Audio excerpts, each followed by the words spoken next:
Bismillahirrahmanirrahim. Assalamualaikum warahmatullahi wabarakatuh. Selamat pagi semuanya. Bagaimana kabarnya? Alhamdulillah, semoga kita semua sehat dan selalu ada dalam lindungan Allah Subhanahu wa Ta'ala. Amin ya Allah ya Rabbal Alamin. Apakah hari ini ada yang tidak hadir? Siapa? Kenapa? Oh, sakit. Mari kita doakan bersama-sama, semoga yang sedang sakit hari ini segera diberi kesembuhan oleh Allah Subhanahu wa Ta'ala. Amin ya Allah ya Rabbal Alamin. Nah, sebelum pembelajaran dimulai, alangkah baiknya kita berdoa terlebih dahulu. Silahkan kepada ketua kelas untuk memimpin doa.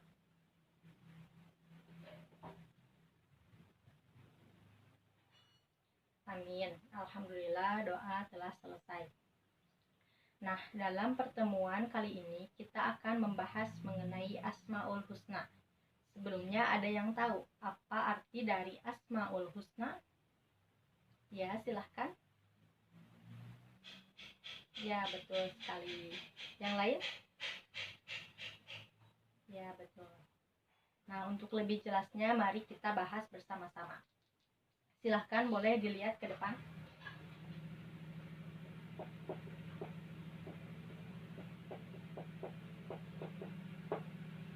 Nah, Asmaul Husna ini terdiri dari dua kata. Yang pertama yaitu Al-Asma, yang kedua yaitu Al-Husna. Al-Asma artinya nama, dan Al-Husna artinya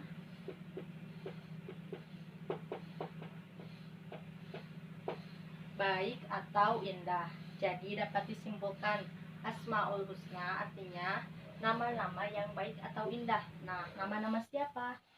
Pastinya nama-nama Allah Subhanahu wa Ta'ala. Terdapat dalam Quran surah Al-A'raf ayat 180 yang berbunyi A'udzubillahi minasyaitonirrajim.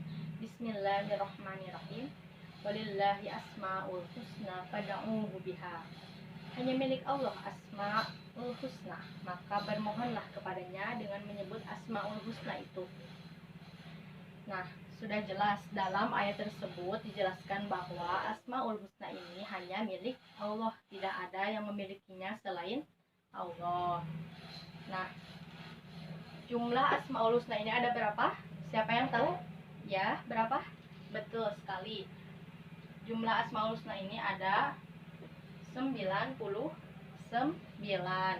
Terdapat dalam hadis Imam Baihaqi yang berbunyi Innalillahi tis'ata wa tis'ina isman man hafazaha dakhalal jannata wa innallaha yuhibbul wit. Yang artinya sesungguhnya bagi Allah 99 nama. Barang siapa yang menghafalnya ia akan masuk surga, dan sesungguhnya Allah itu ganjil, tidak genap. Allah menyukai akan yang ganjil. Jadi jelas dalam hadis tersebut jumlah Asmaul Husna itu ada berapa? Ada 99. Dan barang siapa yang menghafalkannya ia akan masuk surga.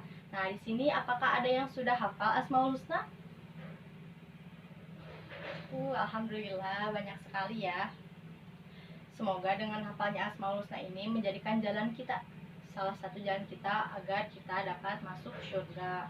Dan yang belum hafal, marilah kita hafalkan sama-sama agar kita masuk surganya pun bersama-sama. Amin ya Allah. Nah, adapun Asmaul Husna menurut harfiah yaitu nama-nama atau gelar atau sebutan yang baik yang dimiliki oleh Allah sesuai dengan sifat-sifatnya, sifat-sifat Allah Subhanahu wa Ta'ala. Jadi yang memiliki Asmaul Husna ini adalah Allah Subhanahu wa Ta'ala. Nah, dalam pertemuan kali ini kita hanya akan membahas 5 saja, 5 nama Asmaul Husna, karena semuanya itu ada 99. Jika dibahas satu persatu waktunya tidak akan cukup. Jadi kita hanya akan membahas 5 nama Asmaul Husna saja. Yang pertama yaitu, bisa lihat ke depan semuanya. Yang pertama yaitu Al-Karim. Al-Karim artinya yang maha mulia. Allah zat yang maha sempurna dengan kemuliaannya, tidak dilebihi oleh siapapun selainnya. Jadi Allah yang paling mulia, Allah yang menciptakan kita semua adalah Allah yang paling mulia, tidak ada selainnya. Nah, semoga dengan kita memahami sifat atau nama Asmaul Husna Al-Karim ini, kita senantiasa menghiasi diri dengan akhlak yang baik, tidak dengan akhlak yang buruk, dibuang akhlak yang buruknya. Lalu yang kedua, menjaga kehormatan diri. Lalu yang ketiga, memuliakan Rasul, malaikat, kitab-kitab Allah, dan makhluk lainnya yang diciptakan oleh Allah Subhanahu wa Ta'ala, agar kita semua dapat dimuliakan juga oleh Allah Subhanahu wa Ta'ala. Amin ya Allah ya Rabbal alamin. Nah, yang kedua bisa dilihat ke depan. Yang kedua yaitu al-mu'min. Siapa yang tahu di sini arti dari al-mu'min? Ya, al-mu'min apa artinya? Ya, yang maha keamanan. Jadi Allah yang memberi rasa aman, damai, ketenangan hati dalam hati manusia. Jadi Allah itu yang memberikan keamanan kepada kita semua. Dan semoga dengan memahami Asmaul Husna Al-Mu'min ini, kita senantiasa memberi rasa aman kepada orang lain, jadi tidak mengganggu orang lain, agar kita juga damai dan tidak diganggu lagi oleh orang lain. Lalu kita harus menjadi pribadi yang bisa dipercaya, karena kita harus amanah. Kita tidak boleh hianat. Jika kita dititipkan sesuatu atau kita bagaimana, kita harus menyampaikan dengan baik. Kita harus dapat dipercaya, tidak boleh ingkar. Lalu yang ketiga yaitu al-wakil. Yang ketiga al-wakil. Al-wakil artinya yang maha mewakili. Nah, Allah yang paling tepat untuk mewakili dan menangani segenap urusan makhluk. Jadi jika kita memiliki masalah, memiliki beban apapun, kita wakilkan kepada Allah. Kita harus berserah diri kepada Allah. Kita yakinkan bahwa jika kita sudah berusaha menyelesaikan masalah tersebut tapi tidak selesai-selesai, maka kita harus kembali kepada Allah, agar Allah yang menyelesaikan semuanya. Yakin kepada Allah.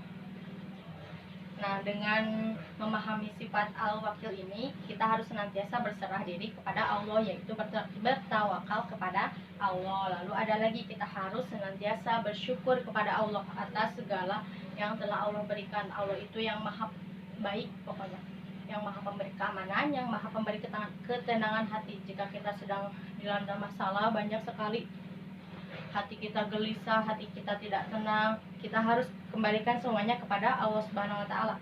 Kita harus berwudu, lalu laksanakan sholat dan sholat sunatnya, agar kita semua diberikan ketenangan hati. Insya Allah jika kita melakukan itu, Allah akan memberikan ketenangan hati kepada kita semua. Lalu yang keempat,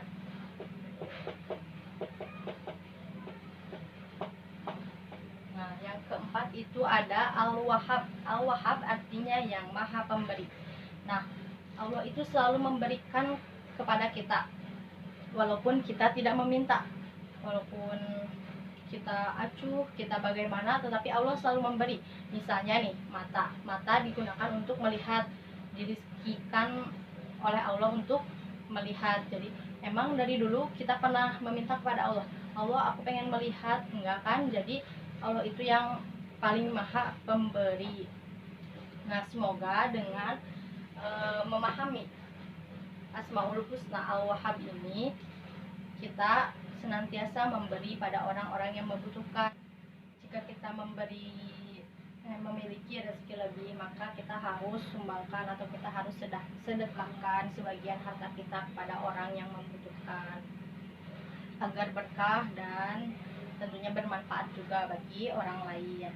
Lalu agar dalam memberi itu kita harus ikhlas, tidak boleh hitung-hitung, tidak boleh mengharapkan imbalan. Misalnya kita dikasih ini, kita juga misalnya kita memberi, kita juga ingin diberi. Nah, tidak boleh seperti itu. Lalu yang kelima,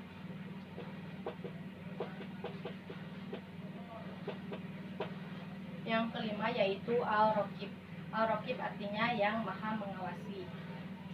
Allah yang selalu mengawasi hambanya. Allah yang mengetahui yang tampak dan yang tersembunyi. Jadi Allah itu maha melihat, Allah mengetahui sekalipun itu tempatnya tersembunyi, tempatnya itu gelap. Misalnya kita melakukan dosa atau perbuatan maksiat di tempat yang tidak diketahui oleh siapapun. Nah, tetapi Allah selalu mengetahui kita, selalu mengawasi kita. Nah, dengan adanya Asmaul Husna Ar-Raqib ini, dengan memahami ini, kita semoga senantiasa pengawasan dan kontrol diri terhadap perbuatan lahiriah dan batiniah. Jadi jika kita melakukan sesuatu harus dipikir dulu apakah ini berdosa atau tidak, apakah ini menjadi dampak buruk atau tidak, agar karena Allah maha mengawasi kita, karena segala sesuatu yang baik dan buruk itu akan dicatat dan dihisab di akhirat nanti. Lalu dengan adanya sifat Ar-Raqib ini, dengan memahami sifat Ar-Raqib ini, kita harus menyadari Allah mengawasi segalanya. Nah, mungkin hanya itu pembahasan yang saya sampaikan pada pertemuan kali ini. Semoga kita semua